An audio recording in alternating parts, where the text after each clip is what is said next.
तस्वीरें इस वक्त आपको दिखा रहे हैं कार्यक्रम स्थल से, और कार्यक्रम स्थल पर इस वक्त प्रधानमंत्री नरेंद्र मोदी पहुंच चुके हैं, जहां पर अब से कुछ ही देर में उनको अवार्ड से नवाजा जाएगा। लोकमान्य तिलक राष्ट्रीय पुरस्कार समारोह में उपस्थित आदरणीय प्रधानमंत्री जी नरेंद्र मोदी जी, आपका मैं विनोद सातो विनम्रता पूर्वक स्वागत करता हूं।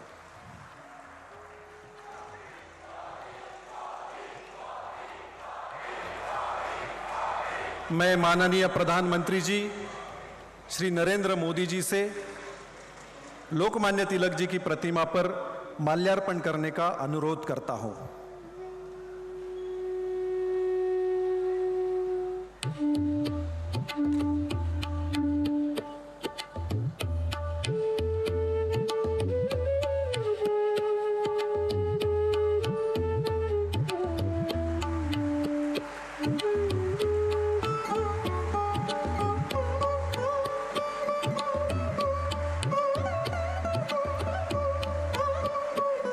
धन्यवाद। लोकमान्य तिलक स्मारक ट्रस्ट के अध्यक्ष डॉक्टर दीपक तिलक जी से विनम्र निवेदन है कि वे सम्माननीय प्रधानमंत्री जी का लोकमान्य तिलक जी ने लिखा हुआ श्रीमद् भगवद गीता रहस्य का गुजराती भाषा में किया हुआ अनुवादित ग्रंथ भेंट देकर स्वागत करें।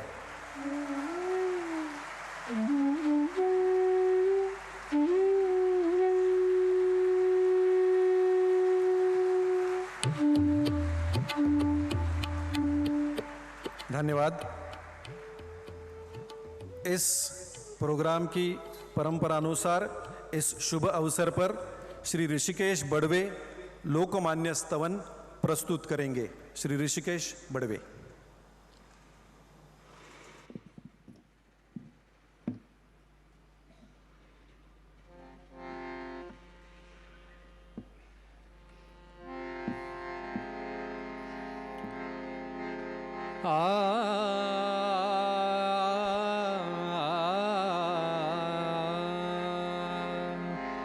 वंदन तुझ लोकमान्य टिळक भास्करा, वंदन तुझ लोकमान्य टिळक भास्करा। स्फूर्ती देई बालकास स्फूर्ती सागरा, वंदन तुझ लोकमान्य टिळक भास्करा। पारतंत्र्य गाढतिमिर देश झोपला, पारतंत्र्य गाढतिमिर देश झोपला। सिंहनाद केसरी करून गर्जला, जागताच देश घेत तवची आसरा। वंदन तुझ लोकमान्य टिळक भास्करा।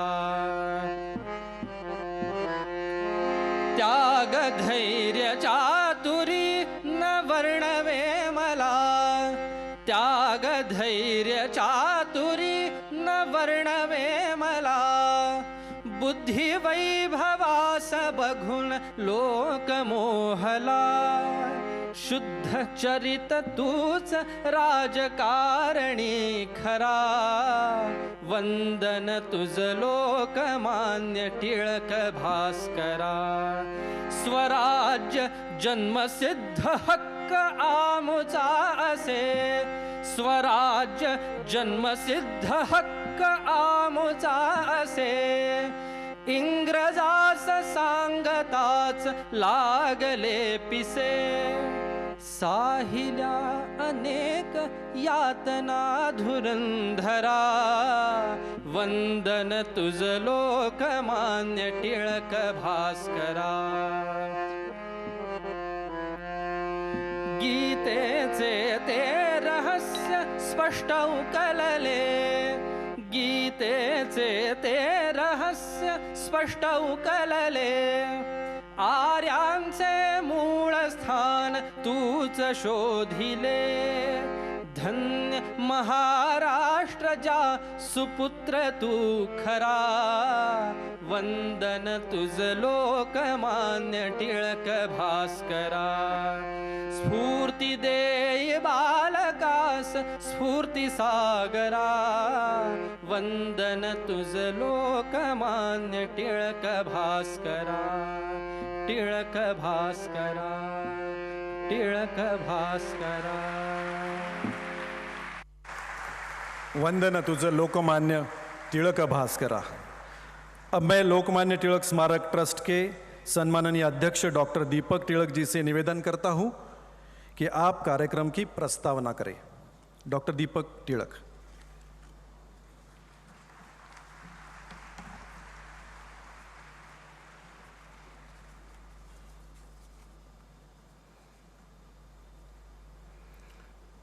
आज आपण ज्यांना लोकमान्य टिळक राष्ट्रीय पुरस्काराने सन्मानित करणार आहोत ते आदरणीय पंतप्रधान श्री नरेंद्र मोदीजी, आजचे प्रमुख पाहुणे श्री शरदचंद्र पवार,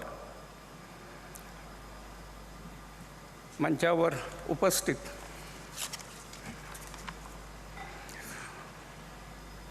महामहिम राज्यपाल श्री रमेश बैस, महाराष्ट्राचे मुख्यमंत्री श्री एकनाथराव शिंदे, महाराष्ट्राचे उपमुख्यमंत्री श्री देवेंद्र फडणवीस आणि श्री अजित पवार, माझे सहकारी विश्वस्त श्री सुशीलकुमार शिंदे, डॉक्टर रोहित टिळक, टिळक विद्यापीठाच्या कुलगुरू डॉक्टर गीताली टिळक, डॉक्टर प्रणती टिळक, श्री रामचंद्र नामदोशी, श्रीमती सरिता साठे, तसेच सभागृहात उपस्थित असलेले सर्व मान्यवर आणि टिळकप्रेमी बंधू भगिनींनो,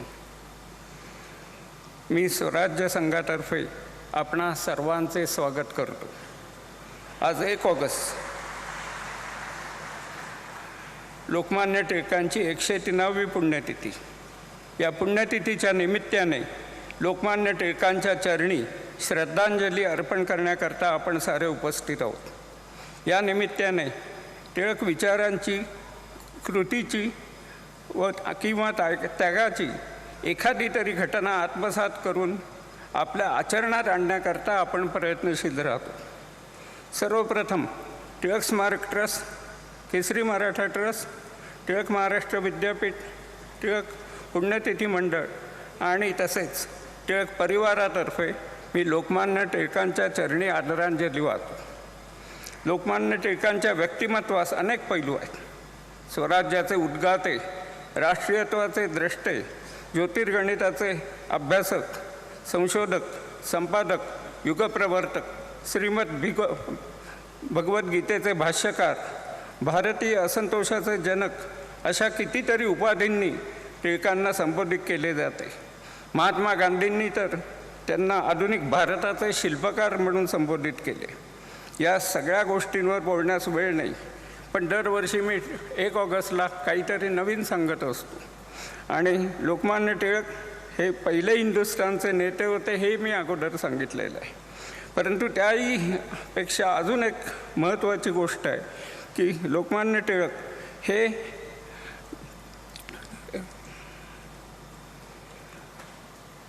यांनी स्वराज्याचा लढा हा चौफेर दिला.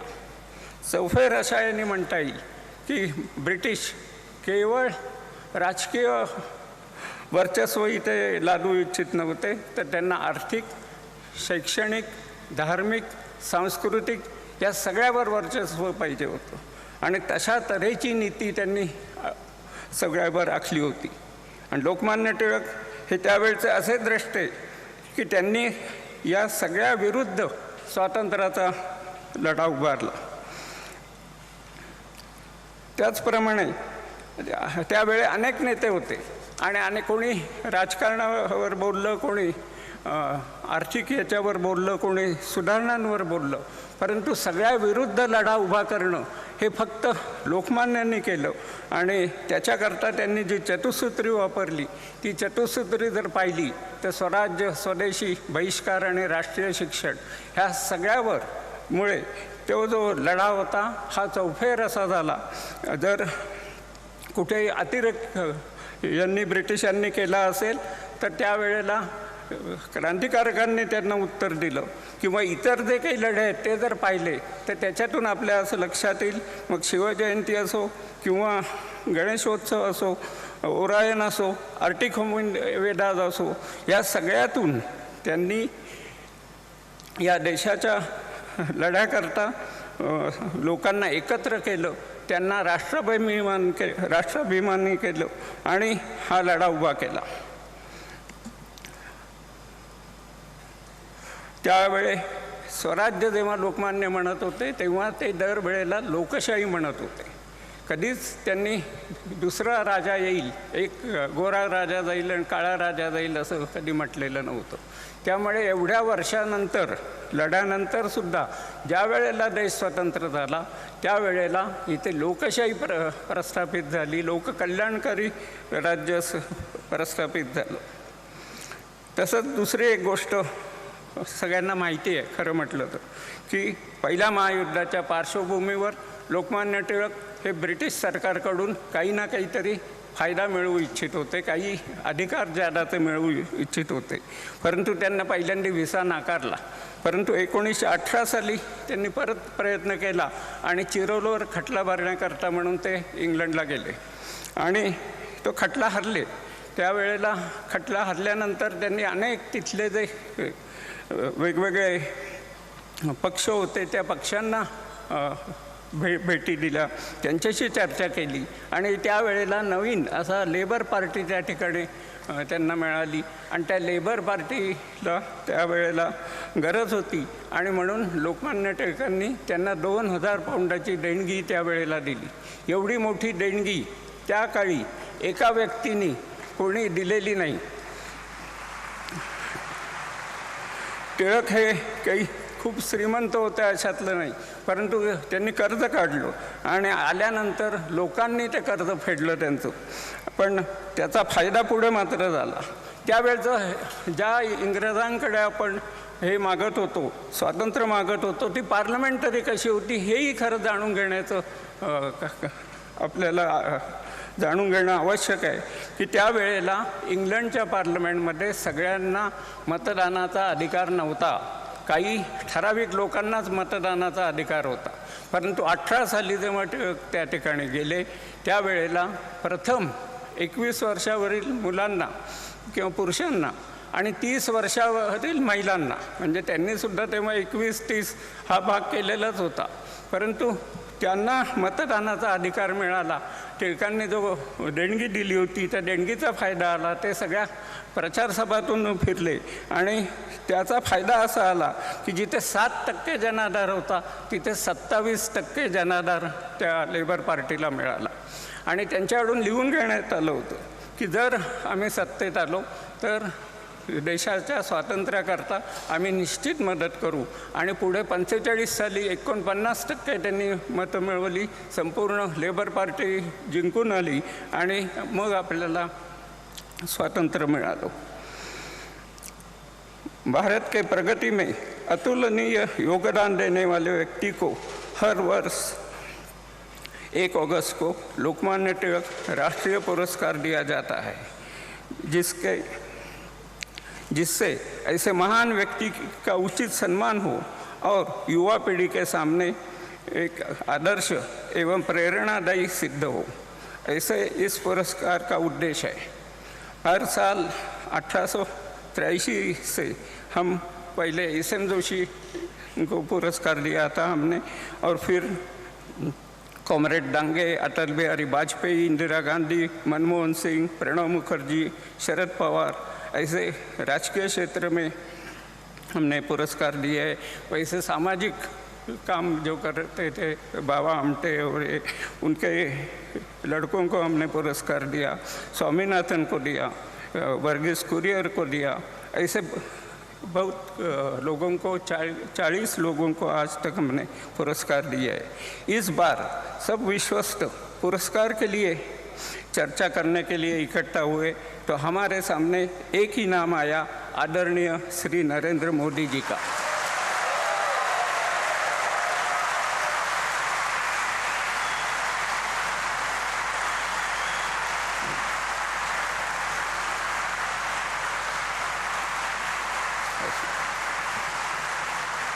या पुरस्काराकरता आदरणीय नरेंद्र मोदीजींची निवड याकरता केली, कारण लोकमान्य टिळकांनी स्वतंत्र, आधुनिक आणि बलाढ्य हिंदुस्थानचे स्वप्न पाहिले होते. राष्ट्रीयत्व, हिंदुस्थानच्या पुरातन विद्या, वैभवशाली इतिहास, राष्ट्रप्रेम, स्वदेशी, राष्ट्रीय शिक्षण, आधुनिक तंत्रज्ञान, स्वदेशी अर्थकारण लोकमान्यांनी सांगितले होते. आणि ते सूत्र श्री नरेंद्र मोदीजींच्या लोककल्याणकारी बलाढ्य राष्ट्रात आम्हाला दिसते.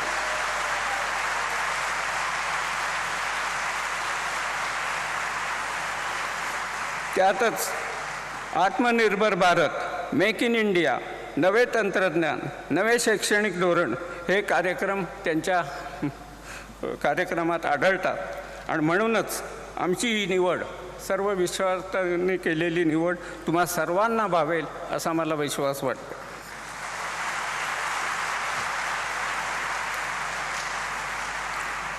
माननीय पंतप्रधान श्री नरेंद्र मोदीजींनी हा पुरस्कार स्वीकारला, म्हणून टिळक स्वराज्य संघातर्फे मी त्यांचे आभार मानतो.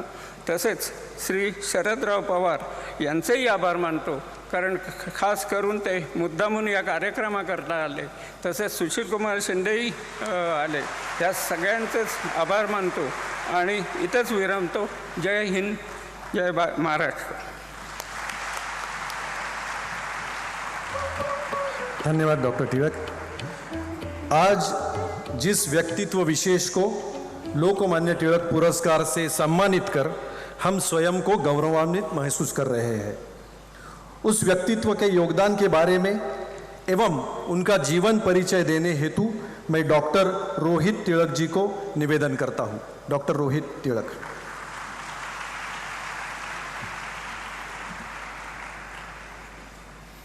Honorable Prime Minister, dignitaries on the dais, and respected audience.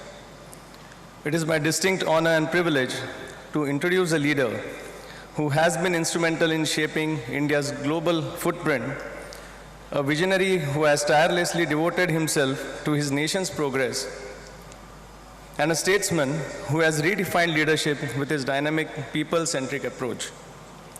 With his unwavering determination and leadership skills, he rose through the ranks to become the Chief Minister of Gujarat in 2001.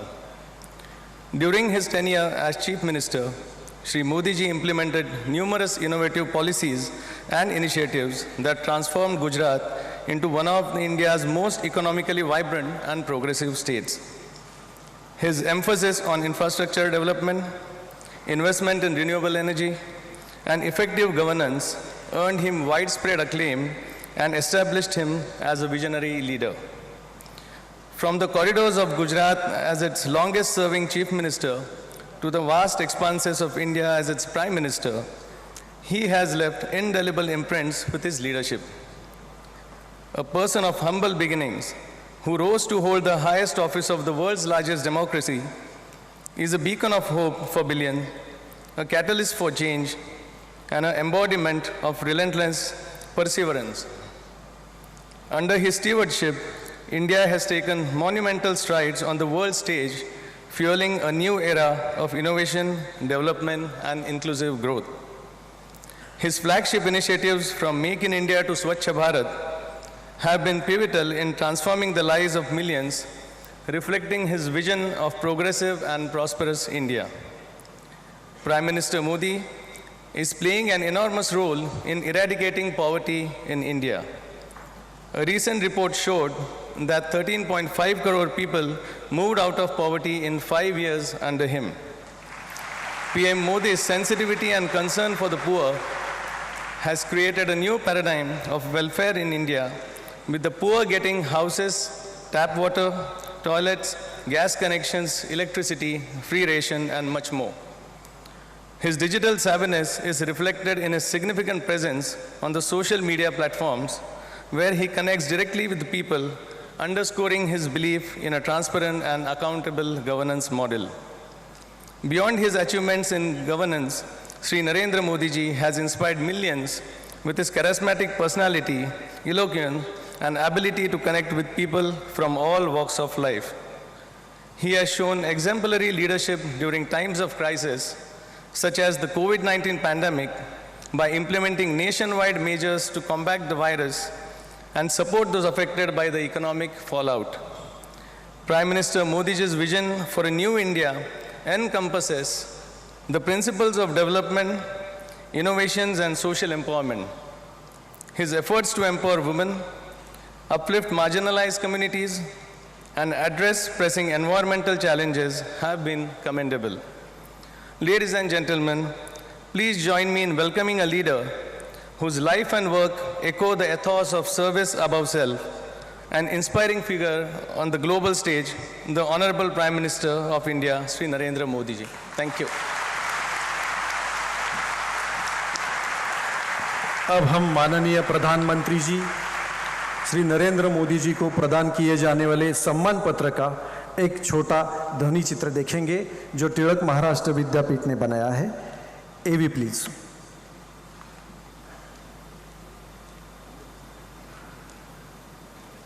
The trustees of the Lokmanya Tilak Smarak Mandir Trust are honored to bestow the Lokmanya Tilak National Award 2023 on Prime Minister Shri Narendra Modi, recognizing your exceptional service to our great nation.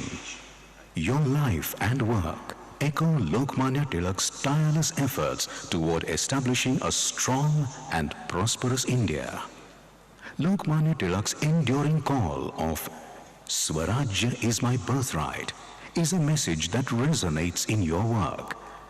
You have also taken this a step further by advocating for Surajya, highlighting the importance of good governance and development. Your tireless work for the welfare of the most vulnerable and marginalized sections of our society, ensuring Surajya for all, is exemplary. During India's colonial period, Lokmanya Tilak championed Swadeshi, aiming to make India an economic power. Today, you have strongly emphasized Atmanirbharta, or self-reliance, a principle that is truly the need of the hour. This push towards self-reliance is reflected in the numerous reform measures your government has introduced. It is due to such transformative policies that India has risen from being the 10th largest economy in 2014 to the 5th largest today, with prospects of soaring even higher. No society can thrive without a profound connection with its roots and culture. Lokmanya Tilak, by popularizing the Ganesh and Chhatrapati Shivaji Maharaj festivals, deepened cultural consciousness among all Indians. Throughout your tenure in public life, you have placed paramount importance on preserving and promoting our great Indian culture. Over the past 9 years, under your leadership, there has been a significant shift in India's growth trajectory. The world now sees India as a beacon of hope, a nation that can play a major role in creating a more sustainable planet. Your stewardship has significantly elevated India's global prestige. Therefore, sir, we are indeed exhilarated to present you with the Lokmanya Tilak National Award 2023.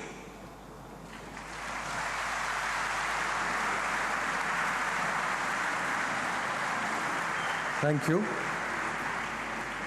अब मैं महाराष्ट्र राज्य के सम्माननीय मुख्यमंत्री श्री एकनाथ शिंदे जी से अनुरोध करता हूं, कृपया आप अपने विचार व्यक्त करें। मुख्यमंत्री एकनाथ जी शिंदे।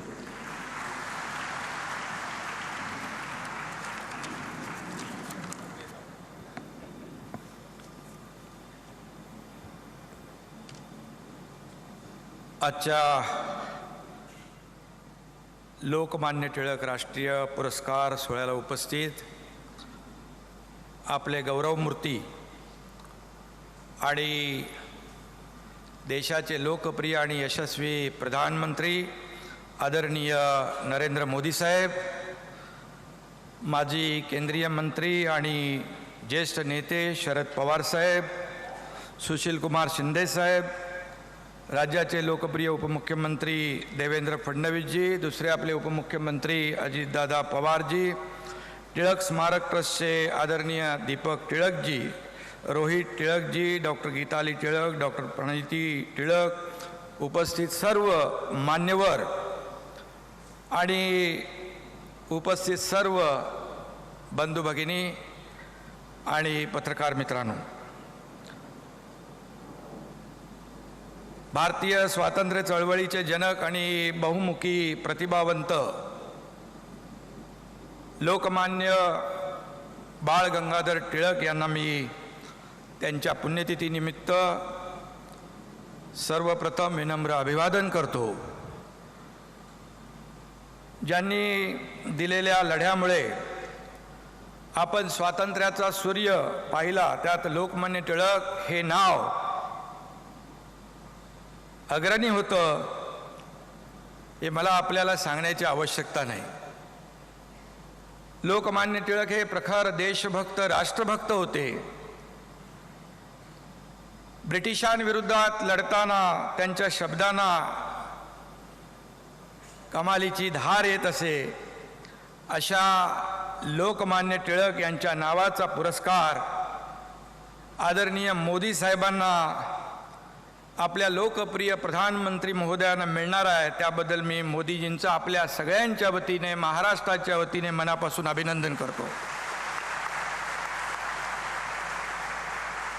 हा पुरस्कार स्वर्गीय इंदिरा गांधी, अटलजी, प्रणव मुखर्जी, बाळासाहेब देवरतजी, मनमोहन सिंगजी असं अनेक शास्त्रज्ञ, उद्योजक, संशोधक ज्यांनी समाजामध्ये चांगलं काम केलं, त्या लोकांचा आजवर या पुरस्काराने सन्मान झालेला आहे. व्यासपीठावर बसलेले आदरणीय पवार साहेबांना देखील हा पुरस्कार या संस्थेने दिलेला आहे. आणि म्हणून वर्ल्ड लीडर, जागतिक नेता म्हणून नावलौकिक कमावलेल्या मोदीजी यांची यंदाच्या पुरस्कारासाठी टिळक प्रतिष्ठान स्मारक ट्रस्टने निवड केली. त्याबद्दल टिळक ट्रस्टला देखील मनापासून मी धन्यवाद देतो, त्यांचेही आभार मानतो. लोकमान्य टिळक हे सामान्य माणसाच्या मनातली भावना अचूक ओळखायचे आणि आजच्या काळात समाजाच्या सामान्य माणसाचं मन ओळखणारे आपले आदरणीय पंतप्रधान मोदीजी हे राष्ट्रीय स्तरावरील नेते ठरलेले आहेत. मी त्यांचं पुनश्च अभिनंदन करतो. शिक्षक, वकील, समाजसेवक, स्वातंत्र्य सैनिक असलेले लोकमान्य टिळक हे बहुआयामी नेतृत्व, इतिहास, संस्कृत, खगोलशास्त्र आणि गणित या विषयात त्यांचं प्रावीण्य होतं. मगाशी प्रास्ताविकामध्ये देखील सांगितलं. ते आपल्या कर्तृत्वाने लोकमान्य झाले होते. आणि आदरणीय मोदीजींनी देखील गेल्या 9 वर्षामध्ये आपल्या देशासाठी केलेल्या कामांना लोकमान्यता मिळालेली आहे. टिळकांनी स्वराज्यासाठी लढा दिला, पण स्वातंत्र्यानंतर स्वराज्याचे सुराज्यात रूपांतर करण्यामध्ये आपल्याला किती यश आलेलं आहे हे आपल्या सगळ्यांना माहिती आहे. आणि म्हणून पंतप्रधान नरेंद्र मोदीजी यांनी देशाची सूत्र हातात घेतल्यानंतर हेच मुख्य ध्येय ठेवून सबका साथ, सबका विकास, सबका विश्वासचा नारा देश सुराज्य निर्माण करण्याचा प्रयत्न केला. त्या दिशेने त्यांची वाटचाल सुरू आहे. आणि म्हणूनच त्यांच्या कार्याची पोचपावती आज या राष्ट्रीय सन्मानाने होते असं म्हटलं तर वावगं ठरणार नाही. आज परदेशामध्ये देखील आपण जातो, तिकडे देखील पाहतो आदरणीय मोदीजींचं नाव सन्मानाने घेतलं जातं. फ्रांस और अरब देशों ने भी हमारे आदरणीय प्रधानमंत्री जी को सर्वोच्च सम्मान दिया है. ये हमारे लिए बहुत बड़ी गौरव की बात है. विभिन्न देशों के प्रधानमंत्री, राष्ट्रपति उनके कितना सम्मान करते हैं हमने देखा है. उनका ऑटोग्राफ लेते हैं, कोई बॉस कहते हैं, कोई उन्हें प्यार आदर से गले लगाता है, तो कोई झुककर प्रणाम करता है। अमेरिका के राष्ट्रपति जब उन्हें यू आर ग्लोबली पावरफुल कहते हैं तो हमारे देशवासियों का सीना अभिमान से, गर्व से फूल जाता है।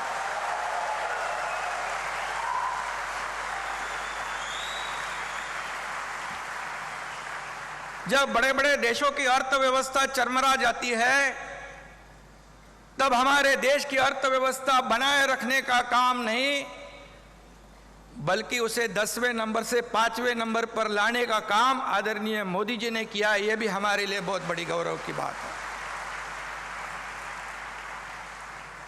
150 वर्ष ब्रिटिशांनी आपल्यावर राज्य केलं, त्यांना देशातून हद्दपार करण्यासाठी लोकमान्यांनी लढा उभा केला। त्याच ब्रिटिशांच्या अर्थव्यवस्थेला देखील भारताने आदरणीय मोदी साहेबांच्या नेतृत्वाखाली मागे टाकलंय। हा देखील आपल्यासाठी सर्वोच्च अभिमान आहे आणि म्हणून हे आदरणीय प्रधानमंत्रीजींचं कर्तृत्व आहे आणि म्हणूनच त्यांना हा पुरस्कार या ठिकाणी मिळालाय।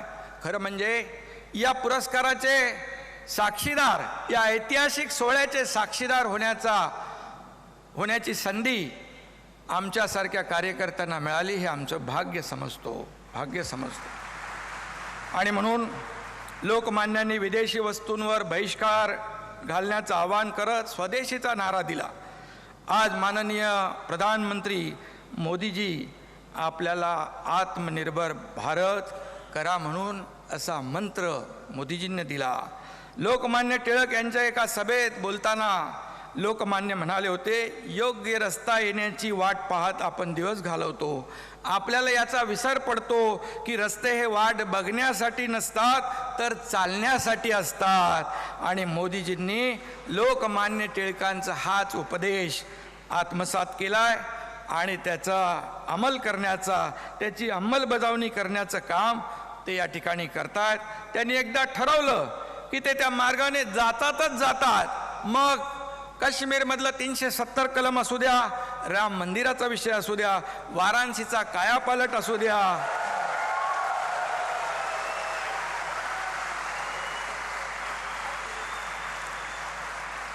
अथवा देशातली गरिबांच्या कल्याणाचा आणि सर्वांगीण विकासाचा विषय असू द्या। कारण आपण पाहतोय गेल्या 9 वर्षामध्ये या देशामध्ये आदरणीय मोदीजींच्या नेतृत्वाखाली शेतकरी असतील, कष्टकरी असतील, कामगार असतील, महिला भगिनी असतील, विद्यार्थी असतील, युवा असतील, सगळे लोक या सर्व क्षेत्रामध्ये त्यांना पुढे आणण्याचं, त्यांच्या जीवनामध्ये बदल घडवण्याचं काम आपल्या आदरणीय प्रधानमंत्री महोदयांनी केलेलं आहे। हे वारंवार आपण पाहतोय, अनुभवतोय आणि यापुढे देखील आपण अनुभवत राहणार आहोत, त्याचा अनुभव घेत राहणार आहोत। हे देखील आपल्यासाठी फार महत्त्वाचं आहे। आणि म्हणून लोकमान्य टिळकांना अपेक्षित असलेल्या देशाला, समाजाला आणि सामान्य नागरिकाला सामर्थ्यवान बनवण्याचं जे ध्येय लोकमान्य टिळकांनी त्यावेळेस स्वप्न पाहिलं, आज तीच वाटचाल आपण आज देशाची पाहतोय। आणि म्हणून विरोधक असतील, टीका का, आज काही राजकारणाचा विषय नाही आहे, आज खूप ऐतिहासिक सोहळा आहे। परंतु कशाची पर्वा न करता या ठिकाणी अंतिम ध्येय म्हणजे सर्वसामान्य माणसाचा जीवनामध्ये आमूलाग्र बदल, हे अंतिम ध्येय ठेवूनच मोदीजी वाटचाल करतायत। हे आपल्यासाठी खूप महत्त्वाचं आहे आणि त्यामुळेच आज जगभरातले लोक त्यांच्याकडे एक महत्त्वाचा नेता म्हणून पाहत आहेत। हे आपल्या भारत देशासाठी देखील, आपल्या भारतवासियांसाठी अभिमानाची बाब आहे। आणि म्हणून लोकमान्यांसारखा नेते हे राष्ट्राचे प्राण आणि त्यांच्या कल्पनेतला बलवान देश घडवणे हीच खरी श्रद्धांजली त्यांना ठरेल असं मी या ठिकाणी सांगू इच्छितो। आणि म्हणून रात्रंदिवस देशाच्या विकासाचा, प्रगतीचा ध्यास घेतलेले आदरणीय प्रधानमंत्री मोदीजी त्याच बुलंद भारताचे स्वप्न प्रत्यक्षात आणण्याचा प्रयत्न करतायत। आणि म्हणूनच या पुरस्काराने त्यांना आता लोकमान्यांच्या आशीर्वादाचं बळ प्राप्त होणार आहे, ताकद प्राप्त होणार आहे, आशीर्वाद प्राप्त होणार आहेत आणि ऊर्जा प्राप्त होणार आहे. आणि म्हणून मी पुन्हा एकदा आदरणीय प्रधानमंत्री महोदयांचं मनापासून अभिनंदन करतो, मनापासून शुभेच्छा देतो आणि लोकमान्य टिळकांना देखील मी वंदन करतो. धन्यवाद. जय हिंद, जय महाराष्ट्र.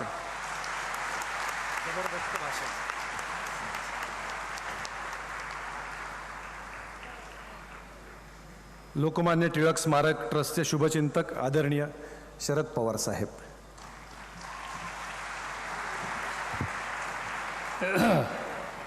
देशाचे प्रधानमंत्री नरेंद्र मोदीजी, महाराष्ट्राचे राज्यपाल श्री वैस, राज्याचे मुख्यमंत्री एकनाथराव शिंदे, उपमंत्रीद्वय देवेंद्र फडणवीस आणि अजित पवार, तिलक स्वराज्य संघ एवं लोकमान्य तिलक स्मारक ट्रस्टचे अध्यक्ष डॉक्टर दीपक तिलक, ट्रस्टचे उपाध्यक्ष डॉक्टर रोहित तिलक, या ठिकाणी उपस्थित असलेले सगळे मान्यवर आणि बंधू भगिनींनो, आजचा दिवस हा लोकमान्यांचा 103 पुण्यतिथीचा आहे आणि त्याचा सोहळा या ऐतिहासिक पुणे शहरामध्ये होतो है. मैं प्रधानमंत्री जी को कहना चाहता हूँ कि देश में पुणे शहर का एक अलग महत्व है. छत्रपति शिवाजी महाराज और इनका इतिहास पूरी दुनिया जानती है. शिवाजी महाराज का जन्म इसी जिले में शिवनेरी के किले में हुआ और इसी पुणे शहर के लाल महल में उनका बचपन उन्होंने गुजारा. यहाँ उन्होंने हिंदवी स्वराज्य के निर्माण किए. या देशामध्ये अनेक राजे राजवाडे होऊन गेले. त्यांचं राज्य, त्यांचं संस्थान त्यांच्या नावाने ओळखलं जायचं. मग कुठं देवगिरींचं यादवांचं संस्थान असेल, कुठं मोगलांचं दिल्लीचं संस्थान असेल, अनेकांचे संस्थानं या देशात होऊन गेली. पण शिवछत्रपतींचं काम हे का वेगळ्या दिशेवर झालं. त्यांनी राज्य उभं केलं, पण ते भोसल्यांचं राज्य नव्हतं. ते हिंदवी स्वराज्य होतं, ते रयतेचं राज्य होतं आणि ते रयतेचं राज्य प्रस्थापित करण्याच्या संबंधीचं काम या पुणे शहरामध्ये झालं. हा पुण्याचा एक गौरवशाली इतिहासाचा भाग आहे. अलीकडच्या काळामध्ये या देशानं आणि या देशाच्या जवानानं देशाचं रक्षण करण्याच्यासाठी एक प्रकारचा सर्जिकल स्ट्राईक केलेला होता. सर्जिकल स्ट्राईकची चर्चा आत्ता होते, पण लाल महालामध्ये शाहिस्तेखांनी ताबा घेण्याचा प्रयत्न केल्याच्या नंतर या देशाचा पहिला सर्जिकल स्ट्राईक हा शिवछत्रपतींच्या काळामध्ये झाला. ही गोष्ट आपण कधी विसरू शकत नाही आहे. अनेक गोष्टी या ठिकाणी सांगता येतील. आपण लोकमान्यांचं स्मरण करण्याच्यासाठी आलो. 1865 मध्ये लोकमान्यांचे वडील गंगाधर यांनी रत्नागिरी सोडली आणि पुण्यामध्ये त्यांचं आगमन झालं. पुण्यामध्ये आगमन झाल्याच्या नंतर ते नुसतं आगमन नव्हतं, ती एक प्रकारची चिंगारी होती. संपूर्ण स्वराज्य स्थापन करण्याच्या संबंधीची ती मशाल बनलेली होती. आणि त्या कालखंडामध्ये लोकमान्यांचा सुरुवातीचा काळ या पुणे शहरामध्ये गेला. त्यांचं एकंदर लक्ष सगळ्या परिस्थितीवर होतं. आणि ते असताना ब्रिटिशांच्या गुलामगिरीतून बाहेर पडायचं असेल तर सामान्य माणसाला जागृत केलं पाहिजे. आणि त्यासाठी एक जबरदस्त अशा प्रकारचं शस्त्र याची निर्मिती करण्याची आवश्यकता आहे. आणि ते शस्त्र म्हणजे पत्रकारिता. तिलक जी ने 25 साल की उम्र में मराठी भाषा में केसी अखबार और अंग्रेजी में मराठा साप्ताहिक शुरू किया और इन पत्रों के माध्यम से इंग्रेजों के खिलाफ उन्होंने कड़ा प्रहार किया. केसरी का मतलब सिंह या शेर है. केसरी और मराठा द्वारा टिळकाजींनी एकंदर या देशाच्या परकीय लोकांच्यावर प्रचंड प्रहार केले आणि एक प्रकारची लोकजागृती करण्याच्या संबंधीचं काम त्यांच्या काळामध्ये त्यांनी केलं होतं. ते नेहमी म्हणत असत पत्रकारिता याचा कुणाचा दबाव असता कामा नये.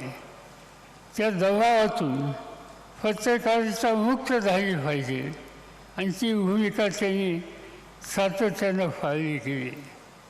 1885 साली भारतीय राष्ट्रीय काँग्रेसचा जन्म झाला, गठन झाला. याच पुणे शहरामध्ये झाला.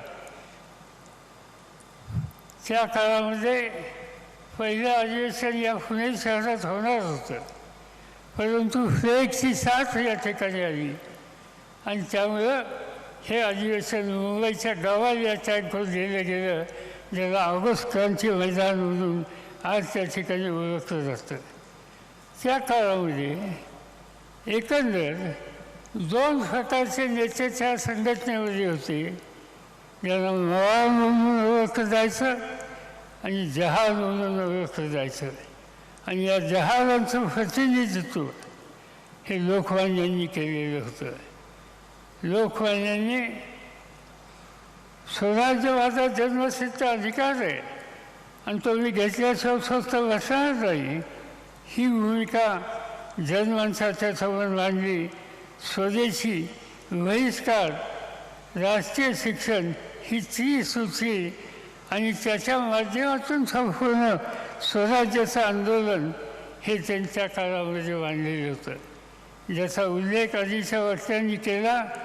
गणेश उत्सव असेल, शिवजयंती असेल, या सगळ्यामध्ये लोकमान्यांचं योगदान हे फार मोठं होतं. आणि त्या माध्यमातून एक नवीन इतिहास तयार करण्याचं काम त्यांनी केलं.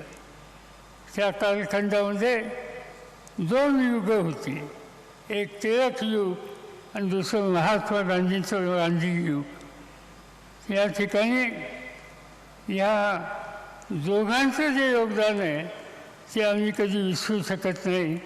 आणि या देशाच्या नव्या पिढीला या कर्तृत्वान दृष्टीच्या नेत्यांचा आदर्श हा अखंडपणानं प्रेरणा देईल याची मला खात्री आहे. आणि या पार्श्वभूमीवर टिळक पुरस्कार याला एक आगळं वेगळं अशा प्रकारचं महत्त्व आहे. आज आपण आणि टिळक स्मारकानं मोदीजींची निवड या स्मारकाच्यासाठी, या पुरस्काराच्यासाठी केली. ज्या पुरस्कारामध्ये इंदिरा गांधी होत्या, खान अब्दुल खान गफार होते, बाळासाहेब देवरस होते, शंकरदयाळ शर्मा होते, अटल बिहारी वाजपेयी होते, डॉक्टर मनमोहन सिंग होते, अशी अनेक मान्यवरांची नावं या ठिकाणी घेतली जाते. आणि या मान्यवरांच्या यादीमध्ये, पंक्तीमध्ये आज नरेंद्र मोदींच्या नावाचा सुद्धा या ठिकाणी समावेश झाला, याचा आनंद आपल्या सगळ्यांना आहे. आणि म्हणून आपल्या सगळ्यांच्या वतीनं त्यांचं या ठिकाणी जी निवड झाली, त्यांना हा जो पुरस्कार देण्यात येतो आहे त्याबद्दल त्यांचं अंतःकरणापासून अभिनंदन करतो आणि आपल्या सगळ्यांची रजा या ठिकाणी घेतो. जय हिंद, जय महाराष्ट्र.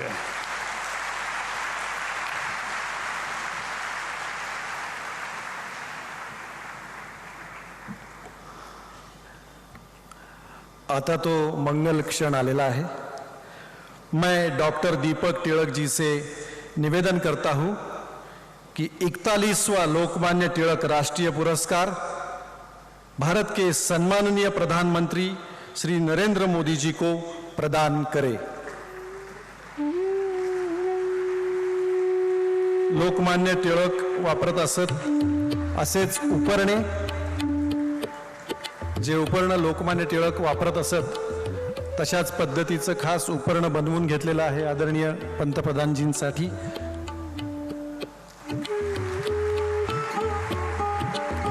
लोकमान्य टिळक जी की पहचान पुणेरी पगड़ी और लोकमान्य जी का उत्तरीय, त्याचप्रमाणे सम्मान पत्र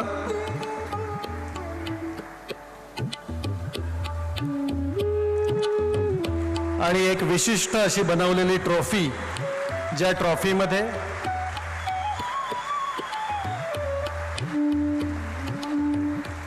विशिष्ट ट्रॉफी, ज्या ट्रॉफीमध्ये आपण पाहू शकता श्रीमद भगवत गीता, त्याचप्रमाणे लोकमान्यांची पगडी, केसरीचा पहिला अंक आणि लोकमान्यांची प्रतिमा।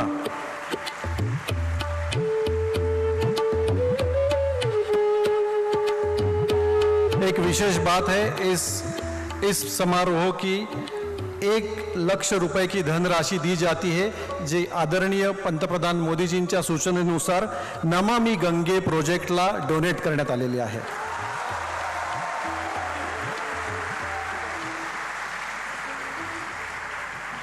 लोकमान्य टिळक राष्ट्रीय पुरस्कार से सम्मानित हुए आदरणीय प्रधानमंत्री श्री नरेंद्र मोदी जी, जिनके कार्य एवं विचार हमारी प्रेरणा है। आदरणीय मोदी जी, आपल्या कार्य कौशल्यामुळे, आपल्या कार्य कर्तृत्वामुळे आपण संपूर्ण जगामध्ये लोकप्रिय प्रधानमंत्री आहात, तरीही तुम्ही स्वतःला प्रधान सेवक म्हणवता आणि म्हणून आम्हा सगळ्यांना तुम्ही खूप आवडता। मैं आपसे प्रार्थना करता हूं, इस शुभ अवसर पर आप आपके मन की बात कहे। जी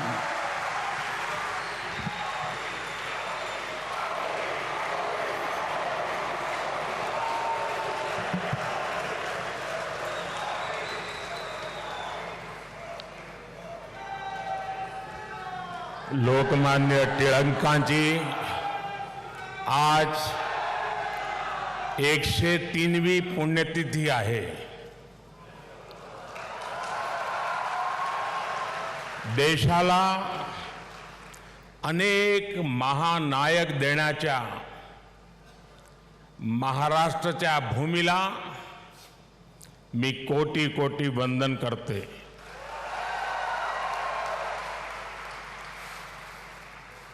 कार्यक्रम में उपस्थित आदरणीय श्री शरद पवार जी, राज्यपाल श्रीमान रमेश बैस जी, महाराष्ट्र के मुख्यमंत्री श्रीमान एकनाथ शिंदे जी, उप मुख्यमंत्री श्रीमान देवेंद्र फडणवीस जी, उप मुख्यमंत्री श्रीमान अजीत पवार जी, ट्रस्ट के अध्यक्ष श्रीमान दीपक तिलक जी, पूर्व मुख्यमंत्री मेरे मित्र श्रीमान सुशील कुमार शिंदे जी, तिलक परिवार के सभी सम्मानित सदस्यगण एवं उपस्थित भाई और बहनों, आज का ये दिन मेरे लिए बहुत अहम है। मैं यहां आकर जितना उत्साहित हूं उतना ही भावुक भी हूं। आज हम सब के आदर्श और भारत के गौरव बाल गंगाधर तिलक जी की पुण्यतिथि है। साथ ही आज अन्ना भाऊ साठे जी की जन्म जयंती भी है। लोकमान्य तिलक जी तो हमारे स्वतंत्रता इतिहास के माथे के तिलक है।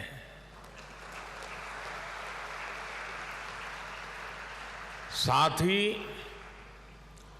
अन्ना भाव ने भी समाज सुधार के लिए जो योगदान दिया वह अप्रतिम है, असाधारण है। मैं इन दोनों ही महापुरुषों के चरणों में श्रद्धापूर्वक नमन करता हूं। आज या महत्वाच्या दिवशी मला पुण्याच्या या पावन भूमीवर महाराष्ट्राच्या धर्तीवर येण्याची संधी मिळाली, हे माझे भाग्य आहे।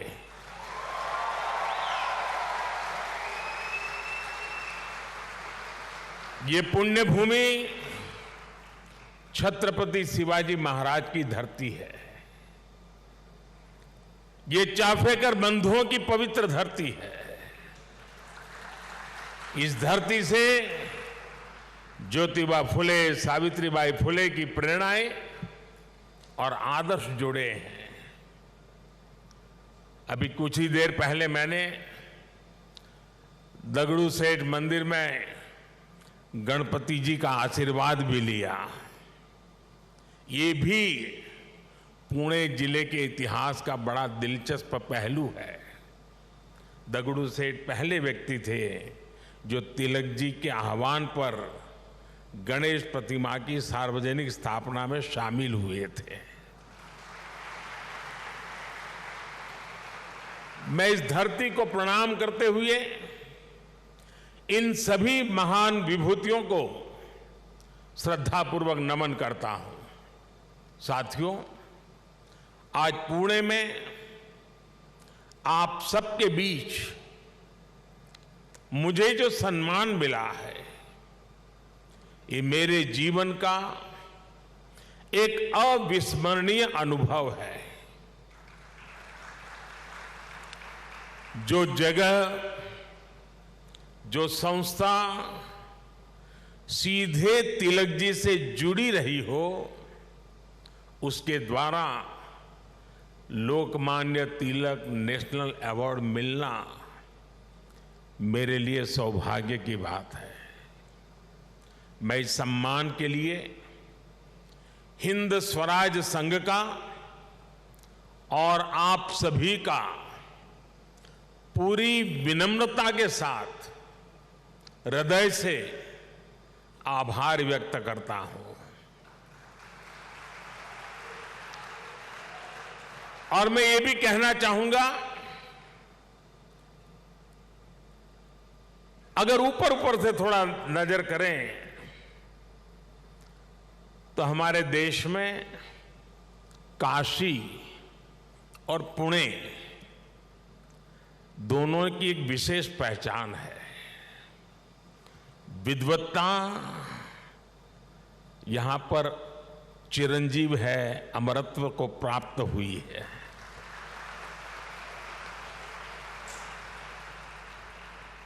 और जो पुणे नगरी विद्वत्ता की दूसरी पहचान हो, उस भूमि पे सम्मानित होना जीवन का इससे बड़ा कोई गर्व और संतोष की अनुभूति देने वाली घटना नहीं हो सकती है। लेकिन साथियों, जब कोई अवार्ड मिलता है तो उसके साथ ही हमारी जिम्मेदारी भी बढ़ जाती है। आज जब उस अवार्ड से तिलक जी का नाम जुड़ा हुआ हो तो दायित्व बोध और भी कई गुना बढ़ जाता है। मैं लोकमान्य तिलक नेशनल अवार्ड को 140 करोड़ देशवासियों के चरणों में समर्पित करता हूं।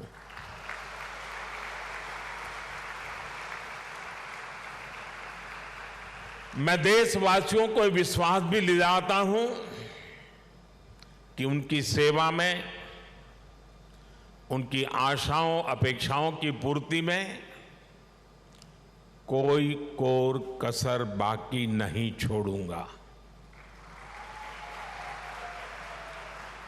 जिनके नाम में गंगाधर हो, उनके नाम पर मिले इस अवार्ड के साथ जो धनराशि मुझे दी गई है वो भी गंगा जी को समर्पित कर रहा हूं।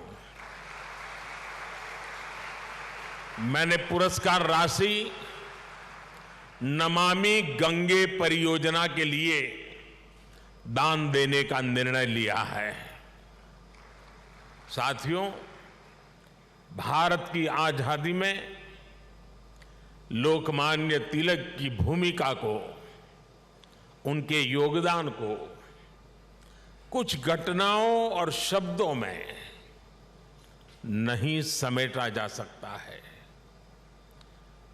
तिलक जी के समय और उनके बाद की स्वतंत्रता संग्राम से जुड़ी जो भी घटनाएं और आंदोलन हुए, उस दौर में जो भी क्रांतिकारी और नेता हुए, तिलक जी की छाप सब पर थी, हर जगह थी। इसलिए खुद अंग्रेजों को भी तिलक जी को the father of the Indian unrest कहना पड़ा था। तिलक जी ने भारत के स्वतंत्रता आंदोलन की पूरी दिशा ही बदल दी थी।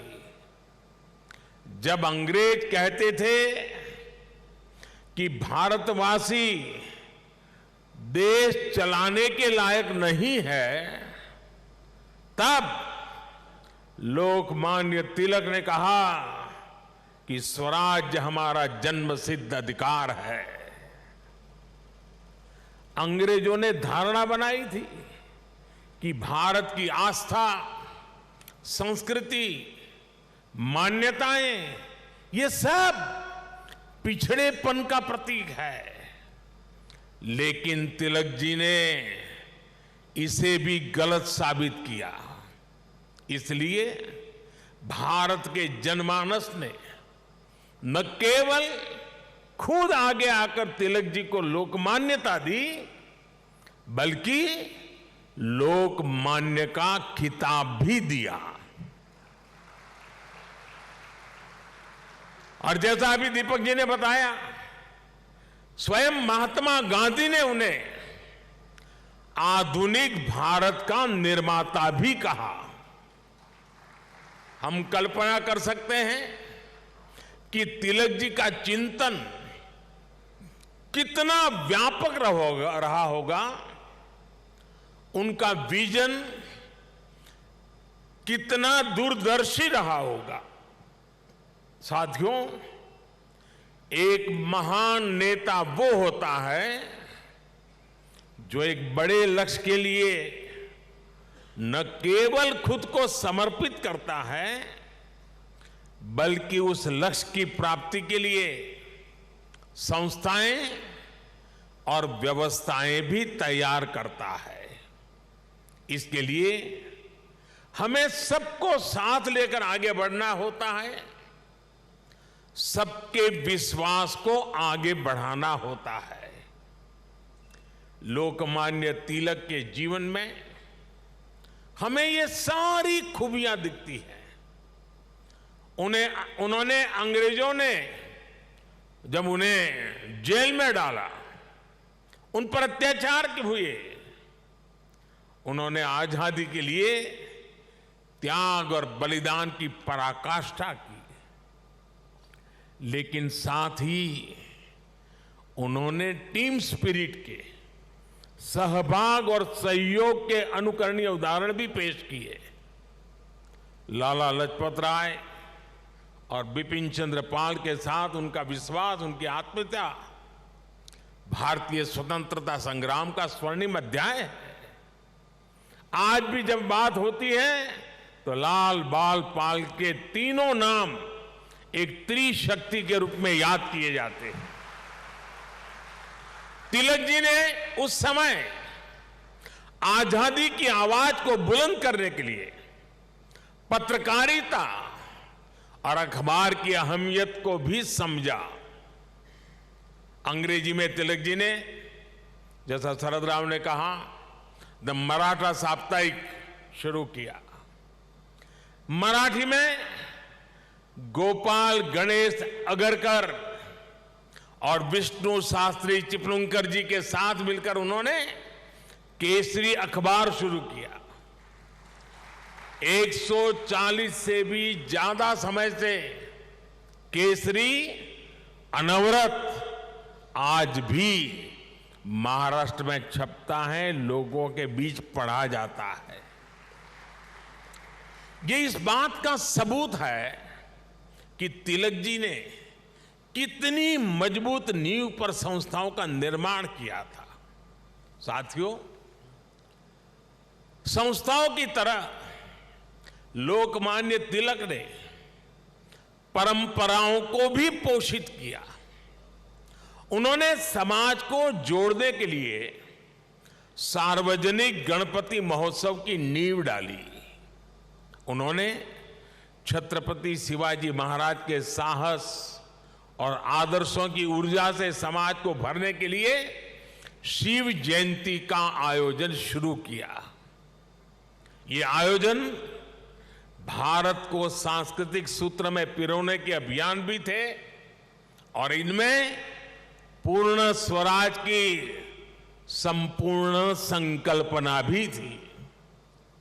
यही भारत की समाज व्यवस्था की खासियत रही है। भारत ने हमेशा ऐसे नेतृत्व को जन्म दिया है जिसने आजादी जैसे बड़े लक्ष्यों के लिए भी संघर्ष किया और सामाजिक बुराइयों के खिलाफ नई दिशा भी दिखाई।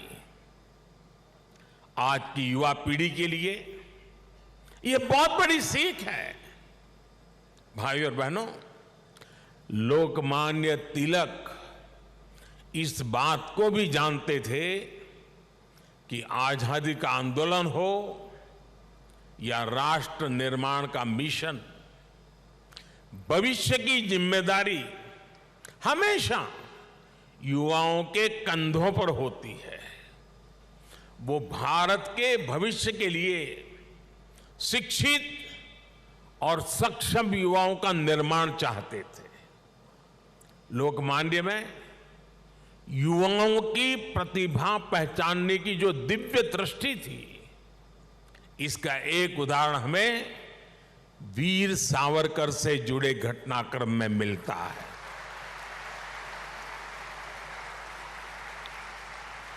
उस समय सावरकर जी युवा थे।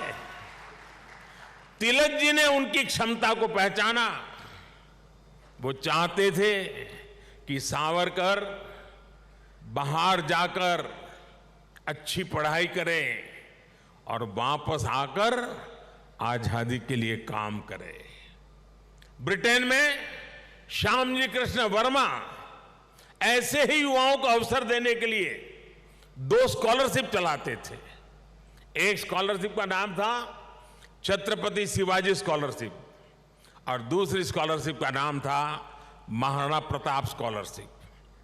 वीर सावरकर के लिए तिलक जी ने श्यामजी कृष्ण वर्मा से सिफारिश की थी। इसका लाभ लेकर वो लंदन में बैरिस्टर बन सके। ऐसे कितने ही युवाओं को तिलक जी ने तैयार किया। पुणे में new English school, Deccan education society और फर्ग्यूसन कॉलेज जैसे संस्थानों, उसकी स्थापना उनके इसी विजन का हिस्सा है। इन संस्थाओं से ऐसे कितने ही युवा निकले जिन्होंने तिलक जी के मिशन को आगे बढ़ाया, राष्ट्र निर्माण में अपनी भूमिका निभाई। व्यवस्था निर्माण से संस्था निर्माण, संस्था निर्माण से व्यक्ति निर्माण और व्यक्ति निर्माण से राष्ट्र निर्माण, ये विजन राष्ट्र के भविष्य के लिए रोड मैप की तरह होता है।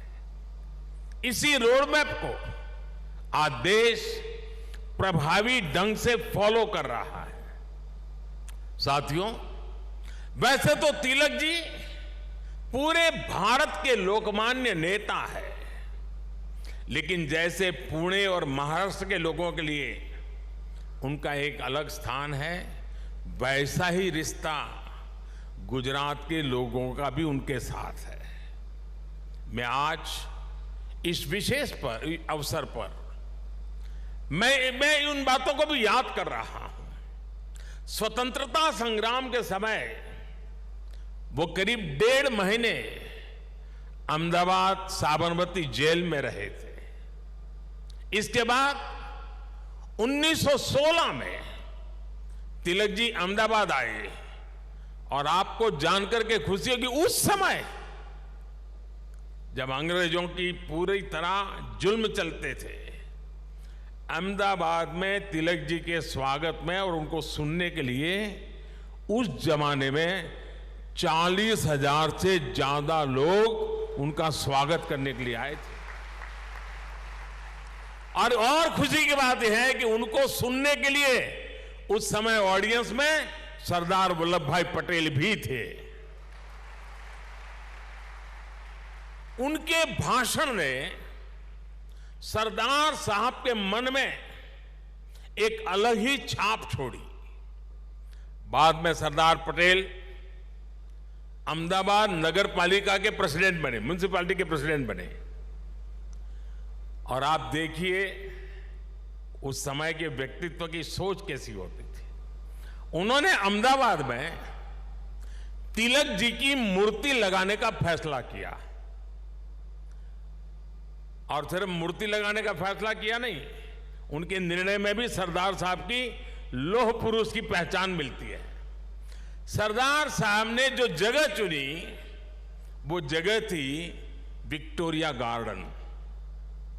अंग्रेजों ने रानी विक्टोरिया की हीरक जयंती मनाने के लिए अहमदाबाद में 1897 में 1897 में विक्टोरिया गार्डन का निर्माण किया था।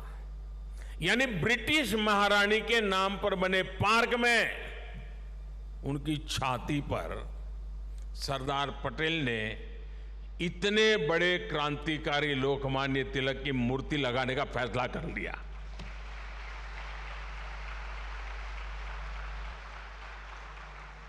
और उस समय सरदार साहब पर इसके खिलाफ कितना ही दबाव पड़ा, उन्हें रोकने की कोशिश हुई, लेकिन सरदार तो सरदार थे।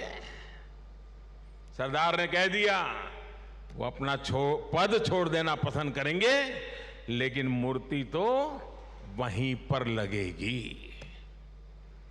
और वो मूर्ति बनी और 1929 में उसका लोकार्पण महात्मा गांधी ने किया। अहमदाबाद में रहते हुए मुझे कितनी ही बार उस पवित्र स्थान पर जाने का मौका मिला है और तिलक जी की प्रतिमा के सामने सर झुकाने का अवसर मिला है। वो एक अद्भुत मूर्ति है जिसमें तिलक जी विश्राम मुद्रा में बैठे हुए हैं। ऐसा लगता है जैसे वो स्वतंत्र भारत के उज्जवल भविष्य की ओर देख रहे हैं। आप कल्पना करिए, गुलामी के दौर में भी सरदार साहब ने अपने देश के सपूत के सम्मान में पूरी अंग्रेजी हुकूमत को चुनौती दे दी थी। और आज की स्थिति देखिए, अगर आज हम किसी एक सड़क का नाम भी किसी विदेशी आक्रांता की जगह कर बदलकर भारतीय विभूति पर रखते हैं तो कुछ लोग उस पर हल्ला मचाने लग जाते हैं।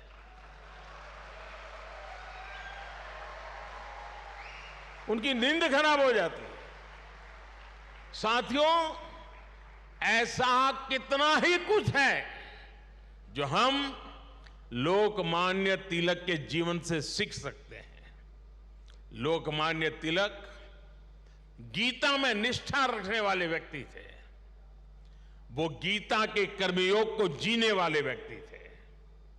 अंग्रेजों ने उन्हें रोकने के लिए उन्हें भारत के दूर पूरब में मांडले की जेल में डाल दिया, लेकिन वहां भी तिलक जी ने गीता का अपना अध्ययन जारी रखा। उन्होंने देश को हर चुनौती से पार पाने के लिए गीता रहस्य के जरिए कर्मयोग की सहज समझ दी, कर्म की ताकत से परिचित करवाया। साथियों, बाल गंगाधर तिलक जी के व्यक्तित्व के एक और पहलू की तरफ मैं आज देश के युवा पीढ़ी का ध्यान आकर्षित करना चाहता हूं। तिलक जी की एक बड़ी विशेषता थी कि वो लोगों को खुद पर विश्वास करने के बड़े आग्रही थे और करना सिखाते थे। वो उन्हें आत्मविश्वास से भर देते थे। पिछली शताब्दी में जब लोगों के मन में ये बात बैठ गई थी कि भारत गुलामी की बेड़ियां नहीं तोड़ सकता, तिलक जी ने लोगों को आजादी का विश्वास दिया। उन्हें हमारे इतिहास पर विश्वास था, उन्हें हमारी संस्कृति पर विश्वास था, उन्हें अपने लोगों पर विश्वास था, उन्हें हमारे श्रमिकों उद्यमियों पर विश्वास था, उन्हें भारत के सामर्थ्य पर विश्वास था। भारत की बात आते ही कहा जाता था यहां के लोग ऐसे ही हैं, हमारा कुछ नहीं हो सकता।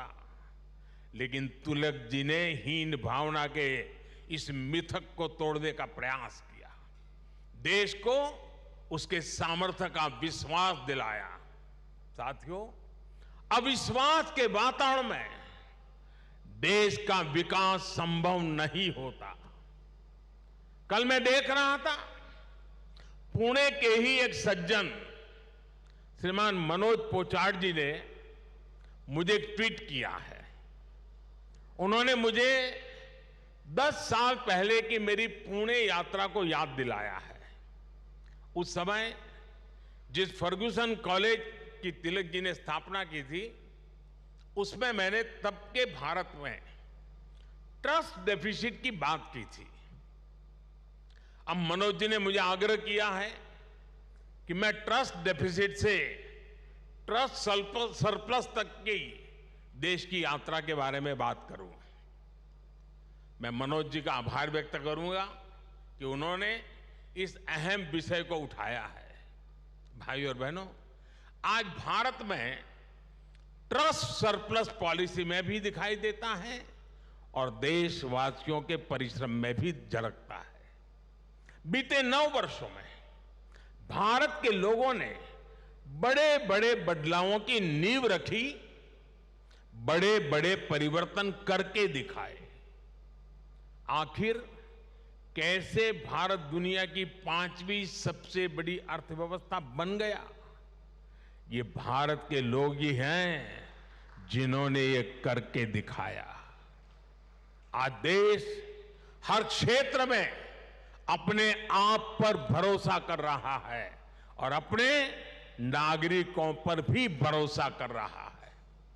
कोरोना के संकट काल में भारत ने अपने वैज्ञानिकों पर विश्वास किया और उन्होंने मेड इन इंडिया वैक्सीन बनाकर दिखाई और पुणे ने भी उसमें बड़ी भूमिका निभाई। हम आत्मनिर्भर भारत की बात कर रहे हैं क्योंकि हमें विश्वास है कि भारत ये कर सकता है। हम देश के आम आदमी को बिना गारंटी का मुद्रा लोन दे रहे हैं क्योंकि हमें उसकी ईमानदारी पर, उसकी कर्तव्य शक्ति पर विश्वास है। पहले छोटे छोटे कामों के लिए आम लोगों को परेशान होना पड़ता था। आज ज्यादातर काम मोबाइल पर एक क्लिक पर हो रहे हैं। कागजों को अटैच करने के लिए आपके अपने हस्ताक्षर पर भी आज सरकार विश्वास कर रही है। इससे देश में एक अलग माहौल बन रहा है, एक सकारात्मक वातावरण तैयार हो रहा है और हम देख रहे हैं कि विश्वास से भरे हुए देश के लोग देश के विकास के लिए कैसे खुद आगे बढ़कर काम कर रहे हैं। स्वच्छ भारत आंदोलन को इस जन विश्वास ने ही जन आंदोलन में बदला। बेटी बचाओ बेटी पढ़ाओ अभियान को इस जन विश्वास ने ही जन आंदोलन में बदला। लाल किले से मेरी एक पुकार पर कि जो सक्षम हैं उन्हें गैस सब्सिडी छोड़नी चाहिए, लाखों लोगों ने गैस सब्सिडी छोड़ दी थी। कुछ समय पहले ही कई देशों का एक सर्वे हुआ था। इस सर्वे में सामने आया कि जिस देश के नागरिकों को अपनी सरकार में सबसे ज्यादा विश्वास है, उस सर्वे ने बताया उस देश का नाम भारत है। ये बदलता हुआ जनमानस, ये बढ़ता हुआ जनविश्वास भारत के जन जन की प्रगति का माध्यम बन रहा है। साथियों, आज आजादी के 75 वर्ष बाद देश अपने अमृतकाल को कर्तव्य काल के रूप में देख रहा है। हम देशवासी अपने अपने स्तर से देश के सपनों और संकल्पों को ध्यान में रखकर काम कर रहे हैं। इसलिए आज विश्व भी भारत में भविष्य देख रहा है। हमारे प्रयास आज पूरी मानवता के लिए एक आश्वासन बन रहे हैं। मैं मानता हूं कि लोकमान्य आज जहां भी उनकी आत्मा होगी वो हमें देख रहे हैं, हम पर अपना आशीर्वाद बरसा रहे हैं। उनके आशीर्वाद से, उनके विचारों की ताकत से हम एक सशक्त और समृद्ध भारत के अपने सपने को जरूर साकार करेंगे। मुझे विश्वास है हिंद स्वराज संघ तिलक के आदर्शों से जन जन को जोड़ने में इसी प्रकार आगे आकर के अहम भूमिका निभाता रहेगा। मैं एक बार फिर इस सम्मान के लिए आप सभी का आभार प्रकट करता हूं। इस धरती को प्रणाम करते हुए, इस विचार को आगे बढ़ाने में जुड़े हुए सबको प्रणाम करते हुए मैं मेरी वाणी को विराम देता हूं। आप सबका बहुत बहुत धन्यवाद।